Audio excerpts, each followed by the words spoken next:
Hi all, welcome to Blasters arena. Mumbai സിറ്റിയും FC ഗോവയും തമ്മിലുള്ള ഒരു മത്സരമാണ് ഇന്ന് ISL നടന്നിട്ടുള്ളത്. മത്സരത്തിൽ വിജയം സ്വന്തമാക്കാൻ FC ഗോവക്ക് കഴിഞ്ഞിട്ടുണ്ട്. 3 ഗോളുകളുടെ ഒരു വിജയമാണ് അവർ സ്വന്തമാക്കിയിട്ടുള്ളത്. എന്നാൽ ഈ മത്സരത്തിൽ അവരുടെ സൂപ്പർ താരമായ ബോർഹ ഹെരേരയ്ക്ക് ഒരു യെല്ലോ കാർഡ് വഴങ്ങേണ്ടി വന്നിരുന്നു. മത്സരത്തിന്റെ 67ാമത്തെ മിനിറ്റിലാണ് ഫൗൾ ചെയ്തതിന് അദ്ദേഹത്തിന് യെല്ലോ കാർഡ് വഴങ്ങേണ്ടി വന്നത്.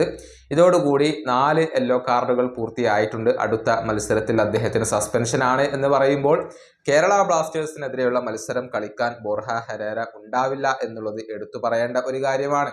FC ഗോവയുടെ അടുത്ത മത്സരം കേരള ബ്ലാസ്റ്റേഴ്സിനെതിരെയാണ്. ഫെബ്രുവരി 22-ാം തീയതിയാണ് ആ മത്സരം നടക്കുക. FC ഗോവയുടെ ഫറ്റോഡ സ്റ്റേഡിയത്തിൽ വെച്ചുകൊണ്ടാണ് ആ മത്സരം നടക്കുക. ആ മത്സരത്തിൽ ബോർഹ ഹെരേരയുടെ സേവനം FC ഗോവയ്ക്ക് ലഭ്യമാവില്ല എന്നുള്ളതാണ്. കേരള ബ്ലാസ്റ്റേഴ്സിന് അതിനു മുന്നേ ഒരു മത്സരം കളിക്കാനുണ്ട്. മോഹൻ ബഗാനാണ് എതിരാളികൾ.